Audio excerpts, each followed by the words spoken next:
Di kedalaman hutan tropis yang lebat, di antara rerumputan hijau yang luas dan pepohonan yang menjulang tinggi dan rindang, hiduplah seekor kerbau bernama Dea. Dea terkenal di seluruh hutan, atau setidaknya di bagian hutan yang pernah ia jelajahi sebagai kerbau yang kurang cerdas. Namun, Dea memiliki keyakinan yang kuat, bahkan mungkin sedikit delusional. Ia percaya dirinya adalah hewan terkuat di kedalaman hutan tersebut. Kepercayaan diri ini, meskipun tidak berdasar pada fakta, membuncah dalam dirinya. Suatu hari yang cerah, di bawah naungan pohon beringin raksasa yang akarnya membentang luas di atas tanah coklat, Dea melihat Rangga, seekor harimau yang gagah perkasa. Rangga sedang bersantai, bulu-bulunya yang belang coklat dan hitam berkilauan di bawah sinar matahari yang menembus dedaunan.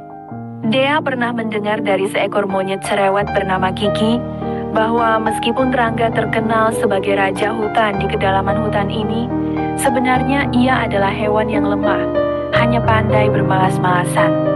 Informasi dari Kiki, yang terkenal suka mengarang cerita, langsung diyakini oleh Dea. Baginya, ini adalah bukti yang mendukung keyakinannya sendiri. Dengan langkah gontai namun penuh percaya diri, Dea menghampiri Rangga. Ia berdiri di depan harimau itu. Ekornya bergoyang-goyang, matanya menyiratkan kecongkakan yang luar biasa. "Hei, Rangga!" teriak Dea dengan suara keras, membuat beberapa burung di dahan pohon berhamburan. "Kau terlihat sangat lemah, hanya berbaring di sini sepanjang hari. Aku bisa mengalahkanmu dengan mudah." Dea terus mengolok-olok Rangga, meremehkan harimau itu yang hanya diam dan bermalas-malasan.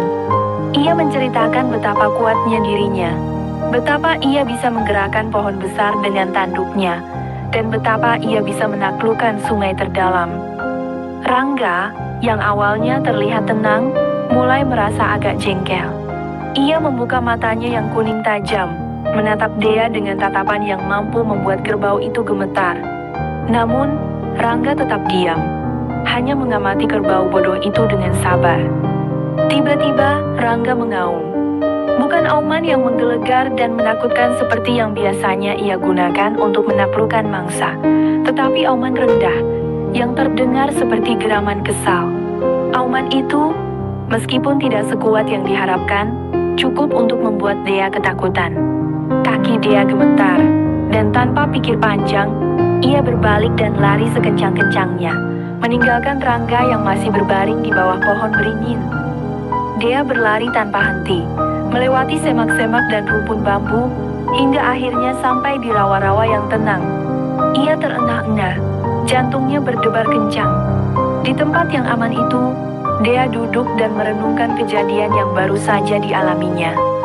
Perlahan-lahan, Dea mulai menyadari kesalahannya. Yang selalu diam itu bukan berarti lemah. Mungkin saja Rangga, sang raja hutan, hanya tidak ingin melakukan apa yang menurutnya sama sekali tidak berguna baginya. Mungkin saja, kekuatan sejati bukan hanya tentang otot dan kekuatan fisik, tetapi juga tentang kebijaksanaan dan pengendalian diri. Sejak saat itu, Dea, meskipun masih percaya dirinya kuat, mulai berpikir dua kali sebelum mengolok-olok hewan lain, terutama mereka yang lebih tenang dan bijaksana. Ia belajar bahwa diam tidak selalu berarti lemah, dan terkadang, diam itu lebih kuat daripada 1000 kata.